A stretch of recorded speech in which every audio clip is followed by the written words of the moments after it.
I would like to bring onto the stage our MC, Courtney Nichols Gould, and our other excellent judges. Come on out. I'm just going to be straight right up front. I was not supposed to be the MC. This is a bit of a last-minute improv, which entrepreneurs, do for a living, so bear with me. Shout out to Jamie Kantritz, who can't be here with us today. She's an amazing entrepreneur.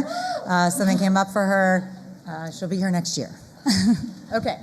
We'll start with you, Camille, and just give some context for everybody here, your own kind of entrepreneurial path. Oh, do you want to use this? Yes, sorry. That's okay. I didn't get mic'd up since I had a mic earlier. I am, again, Camille Washington. I am manager of brand engagement in the global brand management organization with FedEx. I've been with FedEx a number of years, right? So I'm young. But I've been with that organization for quite some time now. Before that, I worked for 2 other Fortune 500 companies. And I will tell you, I've been strategic about every move that I've made.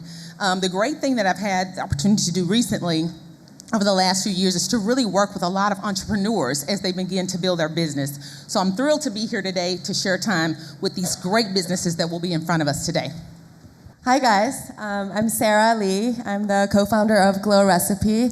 It's a skincare brand. We're inspired by K-beauty. We curate and create natural skincare. I'm sure you might have seen the Watermelon Glow sleeping mask on social media at some point, so that was our OG product. I'm really excited to be here today because I was actually on the pitch shoes 5 years ago. I was featured on ABC Shark Tank, actually. And I know how this feels. I was talking to some of the entrepreneurs backstage, and everyone's really nervous, but this is a platform to be really excited and encouraging. It's been a wild journey for the past 5 years. I think the secret to where I am today is really believing in the vision, the gut, and following the passion, which was beauty for me. I'm Sadie Lincoln, the co-founder and CEO of Bar 3, and we are talking that we're not mean sharks. We're like the dolphin tank here. Super nice and friendly, and supporting women always. I scratched my own itch 10 years ago and bravely opened my own exercise studio to create a workout that was balanced in body and empowered from within. To work out, to be comfortable in my body just as it is versus working out to get somewhere. I've built it up in the last 10 years to 140 studios in the US, Canada, and the Philippines with online subscribers in over 98 countries now doing our online workouts. And I'm so happy to be here to support all of you and the 3 amazing entrepreneurs we get to hear from later. Hi, everybody. My name is Renee Dua. I'm one of the founders of a company called Heal. We deliver physician house calls. Some of you might have even used our services before. I'm super grateful to be invited as well. Looking very forward to meeting and hearing from the other contestants. Thanks for having me. Thanks, you guys. And I'm Courtney Nichols Gould, and I'm the co-founder and CEO of SmartyPants Vitamins, which I started literally in our, thanks. It was good, because a lot of them got woos, and I was feeling kind of, but I started actually in my back house with my husband, and we're still married, which is a great sign. And the business is now quite big, and we're a leading premium supplement company maker. Mazzy's amazing. In my experience, women make phenomenal entrepreneurs. We kind of live our lives in a way that I think is very consistent with what it takes to be an entrepreneur, which is the unpredictable is the only thing that is predictable. And so the last thing I'm going to ask, as you guys know, you're sort of the cream of the crop. In these people's eyes, this is probably the scariest audience to pitch in front of. It's sometimes easier to go into a room of investors, probably, than to talk to your peers and people you really know and respect and admire. So I just ask that you make them feel really welcome. I know you will. This is my favorite part of BlogHer. I have been a judge several times, and it really is, I think, one of the most fun things that happens here at the conference. That was a little self-congratulatory. I'm sorry about that. I didn't mean that like because I'm in it, but okay. So I think up first... So we're going to share their pitch video with you, and then the pitcher will come out and they'll get to share a little bit more about their business with you guys. So first we will tee up the video for Ella Mihov. Hi, my name is Ella Mihov, and this is my pitch. I believe that everyone deserves to feel great every day. 9 out of 10 Americans have nutritional deficiencies holding them back from feeling their best. And most of us experience everyday symptoms like bloating and feeling hangry and being tired all the time or suffering from anxiety. Lune offers a nutritionist in your pocket and innovative home urine testing that tells you how your body is responding to your diet and lifestyle, so you get great solutions that work for you. Lune is pioneering the future of nutrition today. Check out lune.co and get started. Everyone has always told me that I can't keep things succinct. I feel like that was great. 9 to 10 of it. Okay.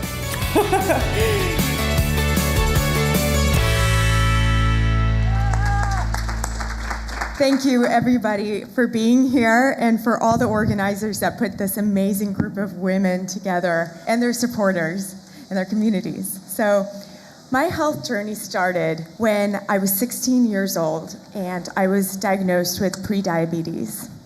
And I was recommended pills and drugs. And I benefited from very caring parents who instead helped me change my diet and actually reverse the disease. We had come from Russia and had started eating the standard American diet that certainly did not serve me well.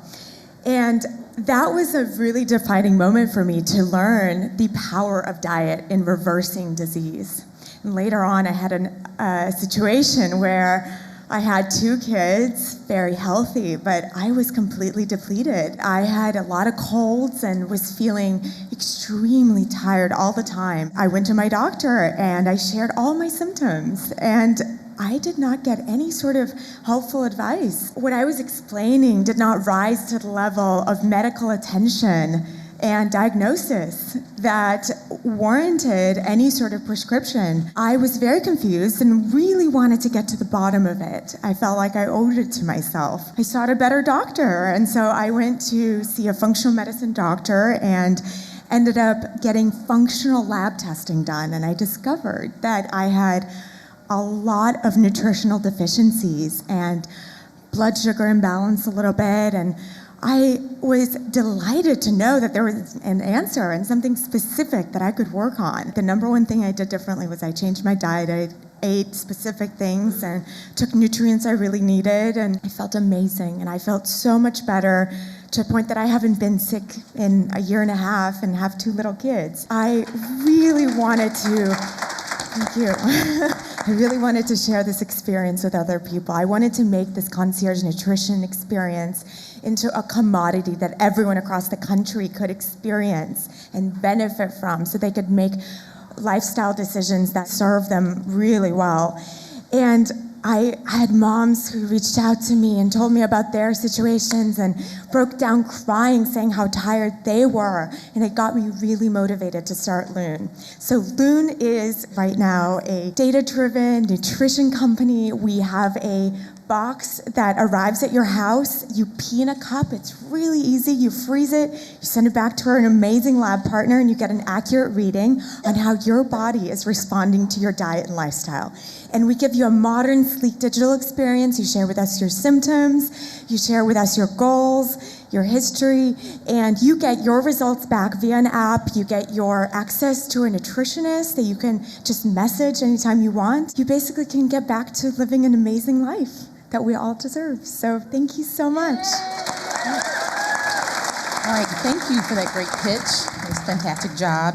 A question for you. So who would you say your target market is, and how do you plan to reach them? Great question. So we naturally have found that the folks who want a nutritionist in their pockets are likely women with extra burden on their bodies. They might be mothers who've had kids and are exceptionally depleted, and they're usually on social media. They're in local fitness communities. They're going to gyms. They're talking to their primary care doctors. So our channels actually include not just primary care doctors, but also fitness studios and also social media influencers like yourselves who can share the story of moms who did testing, who got the results, made very natural lifestyle changes and feel amazing today. And it's really about sharing those stories, and also through broad media where our stories can be shared via video, and really just we want to bring women's voices together so that these stories are heard of women who are not getting the care that they need for nutrition-related issues at their doctors. I have a question for you, Ellie. You did a great job.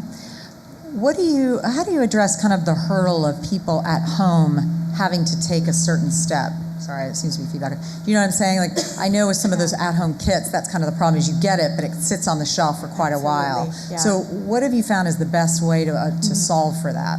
Yeah, it's an excellent question because the home testing industry didn't exist many years ago until 23andMe really broke through and people wanted insights on, in that case, their DNA. And so for us, what we found is that we actually do a fairly big nurturing campaign where we share with people over email what the insights will be, and we show other people's outcomes. And we really just say, like, you want to get these insights as quickly as possible. And we actually encourage people to take the test the next day after it arrives. So we prepare them to not take any supplements for one day before taking the test, because that's necessary. And we basically say, take it right away. The motivation is truly one of, I want to know what's happening. I want to know if I have deficiencies and if I have any sort of imbalances. So it's less about, a nice to have piece of insight, maybe about, that could be optional, but it's really something that people are motivated to know about themselves. And so they end up doing the tests a lot quicker than maybe other testing. And can you just share one sort of the hardest thing you've really had to overcome to get your business to this stage? Yeah, absolutely. So we have an operationally complicated business. And so one of the biggest hurdles was really just lining up all the little pieces, all the suppliers of every part of the lab test kit, and ensuring that we are not running out on anything, and really just working with the lab on what is innovative home testing. We work with a global lab that usually doesn't work with startups. And they were so inspired by our mission that they decided to work with us. But really moving them to do what we wanted to do was very difficult and took a long time. Can you tell us a little bit about the price point and how you can use that to deliver access to more people? Absolutely. So we are very motivated to increase access. Right now, we actually have a special for BlogHer attendees on lune.co/BlogHer. So it's $100 off. So we're really excited for that. And basically, the bulk of our price is lab fees. And so as we scale and get to thousands of customers like yourselves, we'll be able to actually cut our lab costs in half. And that's exactly why we chose to work with a large lab that can actually work with us as we grow bigger and get our price to come down.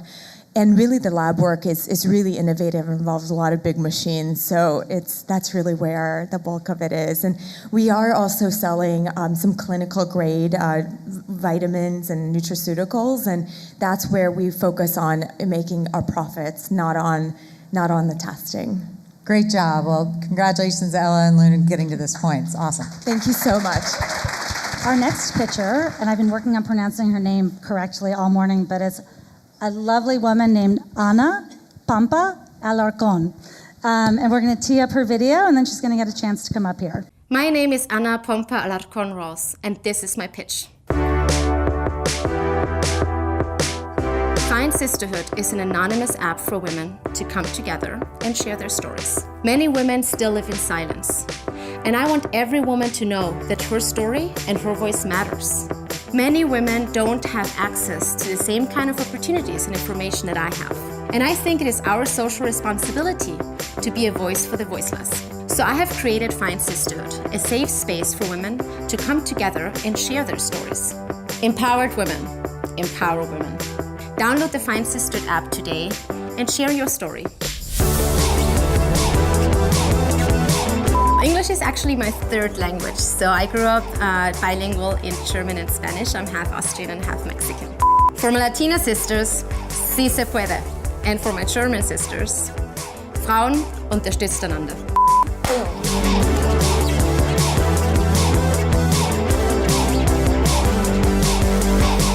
Hi. Thank you so much for having me here today. I'm very nervous, sorry. FindSisterhood used to be an in-person support group, actually, for women in Brooklyn. When I had my first daughter a few years ago, I felt extremely lonely and isolated, and I kept thinking that something must be wrong with me, and that I was not a good mom, and that all the other moms keep sharing their magical moments on social media, and that didn't feel like that to me. I'm like, I have cracked nipples, I am sleep deprived, I hate my husband.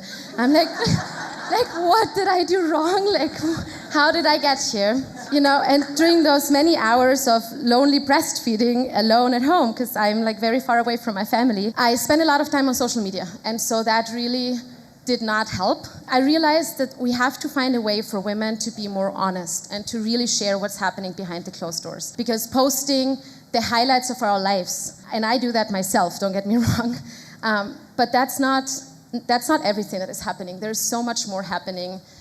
Also as entrepreneurs, as many of you for sure know, it's not always just fun and easy. And so that was why I built findSisterhood, an anonymous app for women. A few months after putting it in the App Store, a woman downloaded the app, and she posted in the app that when she was a teenager, her father raped her. And she has never shared that story with anyone until she found the app, downloaded it, posted it. And her thought process in all those posts was that she never told her mother because her parents were happily married. And so she would destroy their marriage by telling what happened. So she left home and posted about it 17 years later. And all the women in the app said, hey, I'm a mom myself. If that were to happen to my daughter, I would want to know. You need to go back and tell her no mother in the world is going to choose her husband over that. And a few weeks later, it's 3 a.m., my son wakes me up, I couldn't go back to sleep, I checked my emails, she sent me an email. And she said, this is what happened, sent me screenshots of her post, and she said, after posting on findSisterhood and getting support from so many women and finally feeling like I'm not alone, no one questioned me. They believed me, and they had my back. I went back home and I told my mother, and we reported him. And her mother, by now, I know that, actually moved in with her, so they live together now. They reunited after 17 years. And so that night, I didn't go back to sleep, and I said, findSisterhood has to become a company. It can't just be me building an app for fun to vent about motherhood. It has to be something where all women can share their stories, regardless of what topics, and they have to unite. And sisterhood is the most powerful thing in the world, and women having each other's backs. I think we can do anything if we just support each other. And that's, yes, you were like, yep. And that's the mission of findSisterhood. We have women all over the world in so many different countries, and they all share the one thing together, that they want to help one another. So that's findSisterhood. I think I still have time left. Oh, that's amazing. So while I still have time left, big shout out to my team, because everyone had to work yesterday, day and night, Theresa. We worked for like 16 hours because we just released a brand new feature on findSisterhood, and I couldn't have done it without all of you. And really, you're like the #1 sisters for the company, and I couldn't have done that without all of you. Thank you. That was beautiful, and your app is beautiful. It's so lovely to see your purpose and your story so clear in your product, and I think we care more about that now than ever in this day and age, and having a safe place to share authentic experience is really needed, and it's a gap, it's a problem, so you're solving for it, which that's what entrepreneurs do. So my question is what your revenue model is, and related to that, how are you going to protect the safe space for these women as you grow? The first thing that I do as the CEO and founder of the company is I take responsibility for the content that is being posted on the app. We have community managers. Every single post and every single comment, someone reads that. So if you feel like harassing someone, that's not your place. Don't come to findSisterhood, go to Facebook or somewhere else, but don't be on our app. And that's a very clear statement that we have always made. We have a zero tolerance policy. I'm like, I have 2 kids at home, I don't have time for that. So if you're not being nice, if you can't play nice, then you get blocked and you can't come back. That's the first thing. And the revenue model, so we have topics, that's the feature we released yesterday. And in the topics, we will have spotlights. We had that already with another version of the app. And we'll have experts in there that host Q&As. For example, cannabis experts, sex educators that give Q&As about sex toys, for example, but also lactation consultants. And we'll have affiliated marketing within the app. This was so impressive. I believe in sisterhood and women lifting one another. I also have a female co-founder, and it's been the best decision we've ever made working together. So congratulations on such a beautiful business model with a great purpose.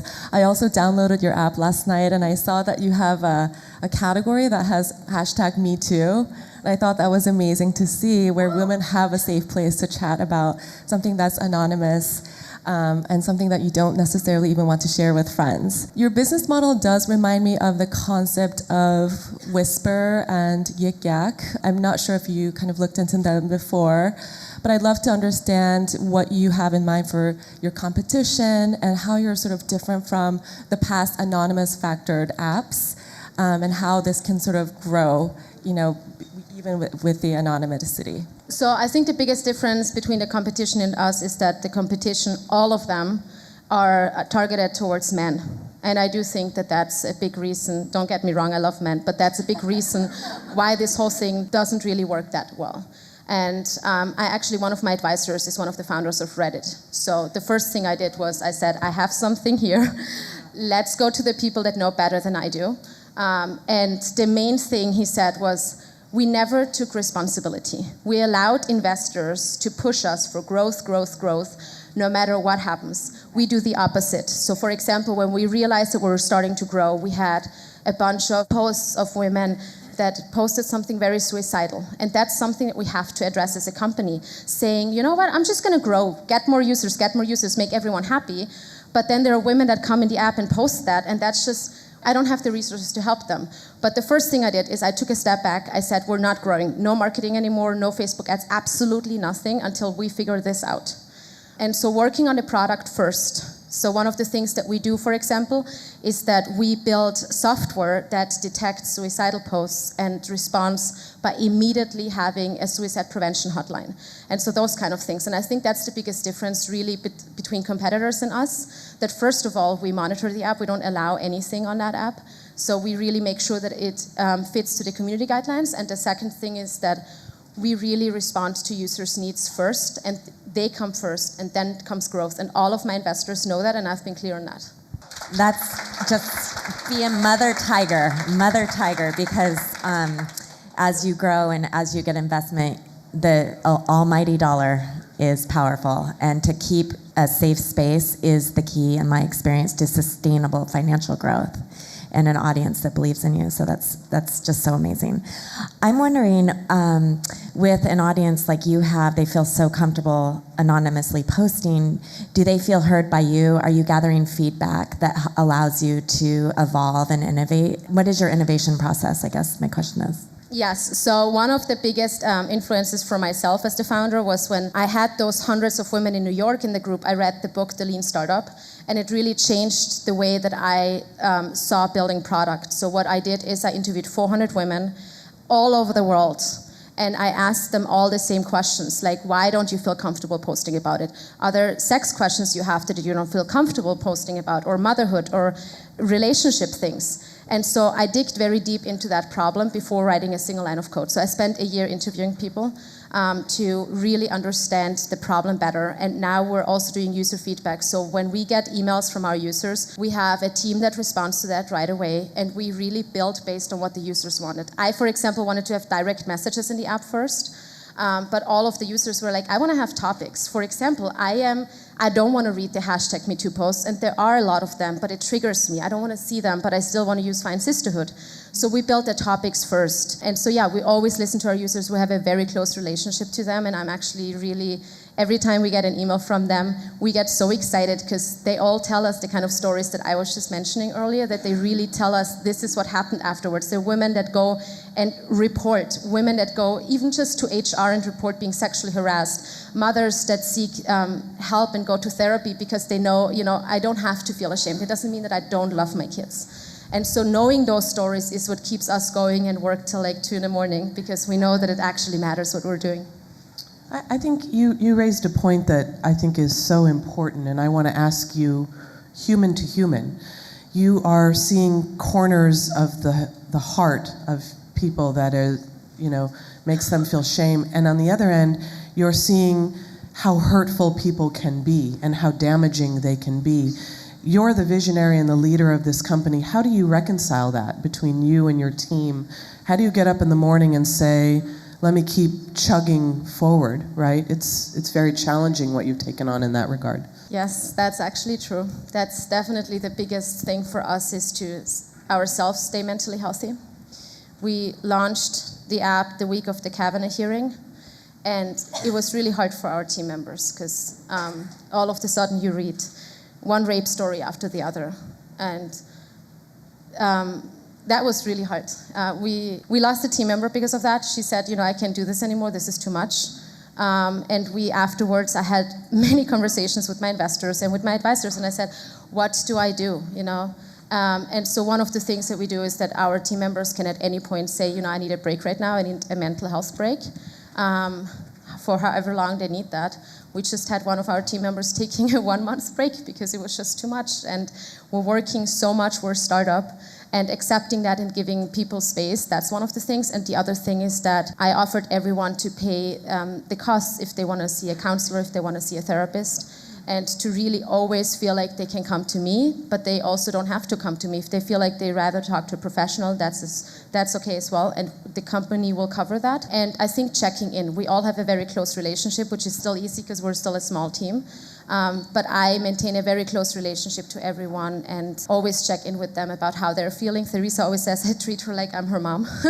And I'm only a few years older, but I think that's very, very important, that I also have to check in on them and make sure that we're okay with that. And one of the main things I keep reminding everyone is not every man out there is bad. And if you feel like working for findSisterhood is going to make you hate men, then quit the job, go somewhere else, because that's not what we should be doing. We should see the good side as well. We shouldn't just see the negative side, because there's so many good men out there, some of them that support us and work with us. And so I think having that very open dialogue with your team members is something very important. Amazing job. So we have our last picture coming out, and her name is quite easy to pronounce.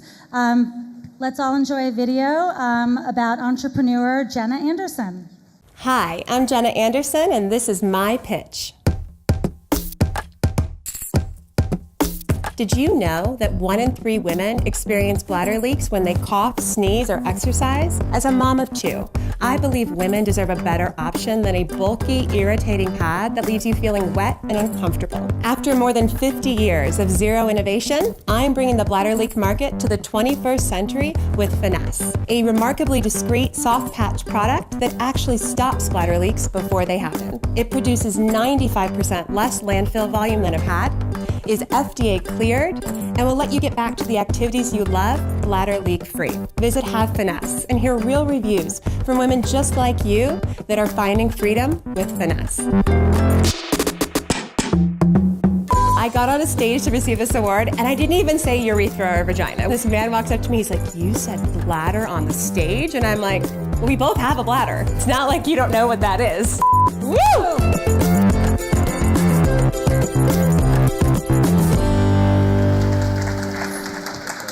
First off, thank you, BlogHer Health, for this opportunity. It's such a pleasure to present in front of so many inspiring and amazing women.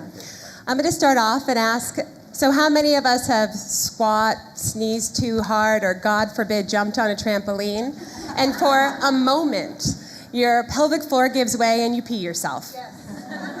It happens, right? Good thing to know, you're in good company. In fact, 1 in 3 women actually suffer from mild to moderate bladder leaks, but we never talk about it. For the more than 20 million women in this country dealing with mild to moderate bladder leaks, there hasn't been any true innovation in more than 50 years. In fact, we're asked to use the same products our grandmother used. And frankly, that's not good enough. We deserve a femcare revolution. We deserve products that are actually made for women's bodies, that are innovative and that are new, and actually, probably most importantly, take our lifestyle into account. With that, I'm so excited to introduce to you the first product on the market that actually stops bladder leaks. No product on the market today does that.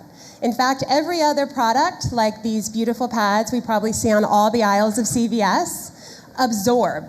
So you're either left with a soggy pad in your underwear, wet underwear, fear of odor, or God forbid you want to go for a run and you're chafing. That is just not how it's supposed to be. So Finess is a new and novel product. It's very small and discreet. I'm actually going to demonstrate it for you because the question I get from most women is, you're going to put what where?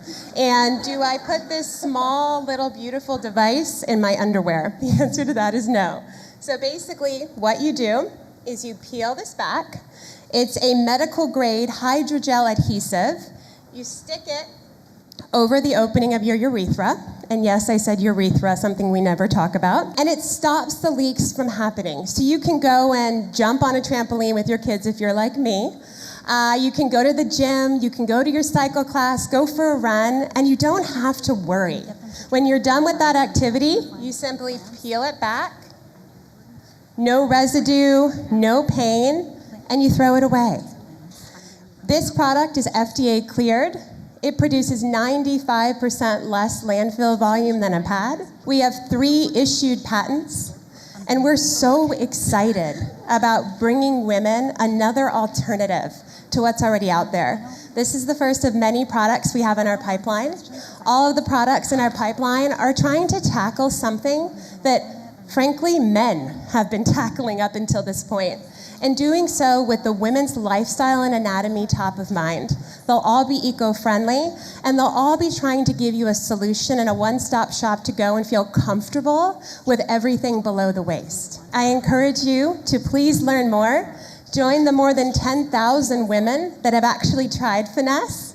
Go to our website, Have Finess, and check it out. Also start talking about bladder leaks. I think one of the biggest challenges that we have had, candidly, is there's a stigma. Women talk about everything.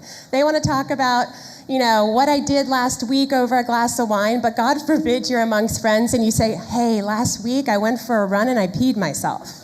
Every woman is going to turn to you and be like, please don't say that in public. And God forbid you actually mention something so unsexy to your husband. When I mentioned it to mine, he turned and looked at me and he's like, you did what?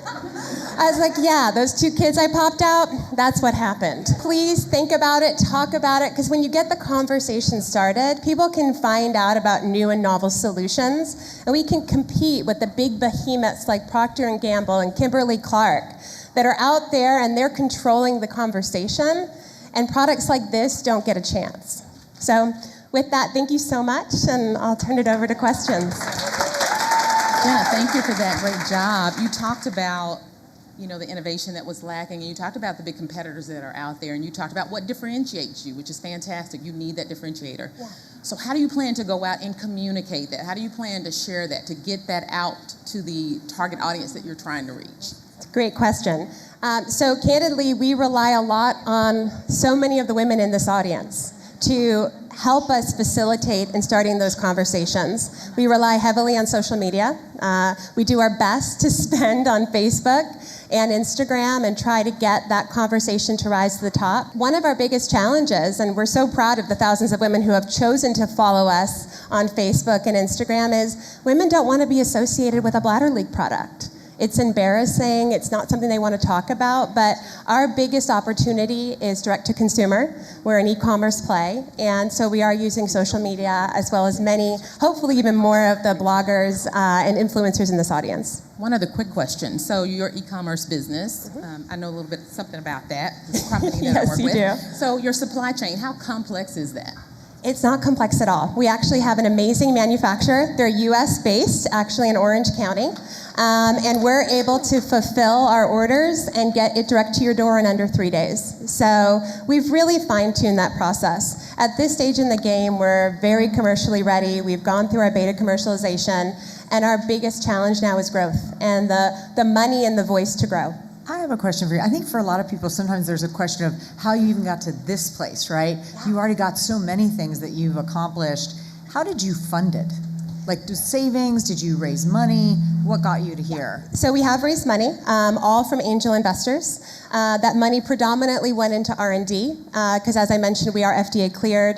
We've run clinical trials. In fact, with our latest version of the product, we are no longer mandated to run a clinical trial because it's been downgraded by the FDA, but we did not feel comfortable not doing that because this is a woman's body. So we do, use that money to make sure that this product is safe and effective. At this point, we are going to be seeking potentially private equity or venture capital money because we will need to do a significant raise to get to that next level. And how did you find those early investors? So a few different ways. One, you talk to other entrepreneurs. Other entrepreneurs oftentimes know where those angel investors, it's friends and family. It's people within your circle. I happen to live in Orange County. It's a big hub for med device and health tech innovation. And a lot of it is networking. You go to more events than you care to mention. You take every opportunity to talk about your brand and you hope that others will take notice. I have one more actually. So this is a question I think it's great for everyone to ask, which is the question you don't want anyone to ask you. So what's the thing that keeps you up at night? And what do you do to sort of protect yourself from that outcome? Or how do you create a plan B to address whatever the thing is that keeps you up at night around the business? Yeah, I think the thing that keeps you up at night is that you're never going to get off the ground. We've made it to this point, and we have a good product. We have something we believe in. We're in a category I'm personally incredibly passionate about. But people have to find out about you, and you have to break through the noise. And I think I shared with, shared with you, the cost to advertise gets more expensive every single day. So when you have to spend sometimes $30 to $40 to acquire a customer on Facebook, we can't compete. So I think you always are worried about money running out, and that eventually money will run out and you'll have to shelf this product and it will never really get to see the light of day, or that your other products that you're coming up with will get to the end user. I think that's right. It is one of the things that people don't talk about a lot, especially with if you're making a thing as opposed to a service. Direct to consumer became very sexy and everyone was talking about building businesses, but what people don't realize is it's incredibly expensive. And if you scale, you end up competing with Amazon, basically.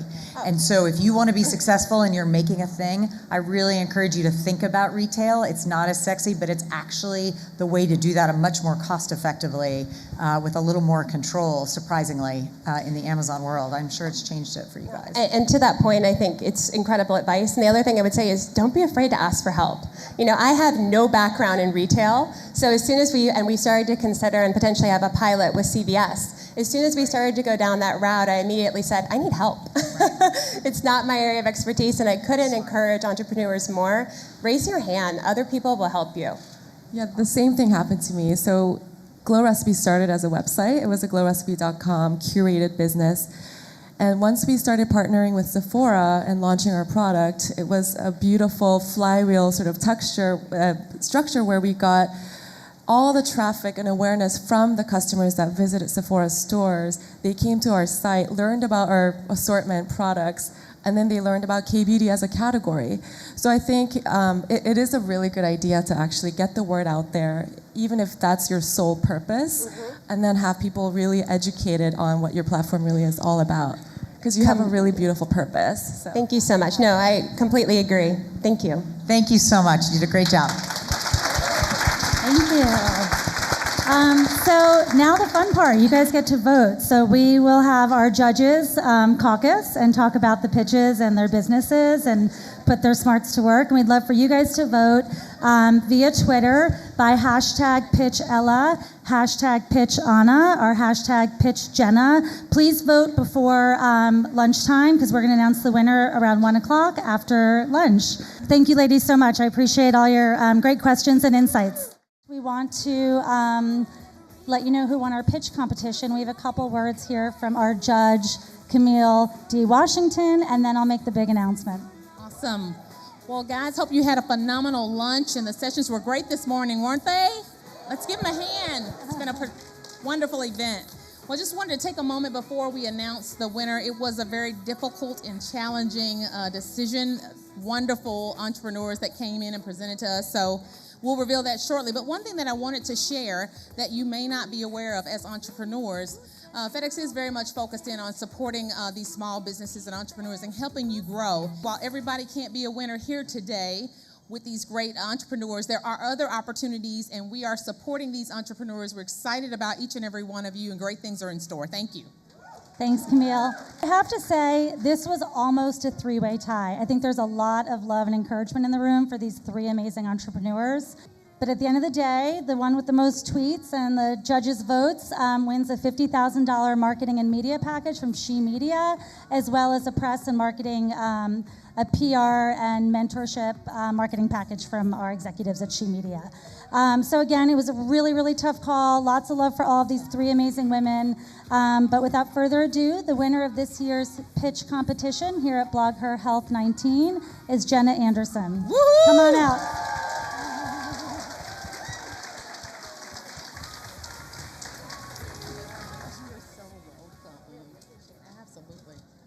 I think I'm more nervous that we won than earlier.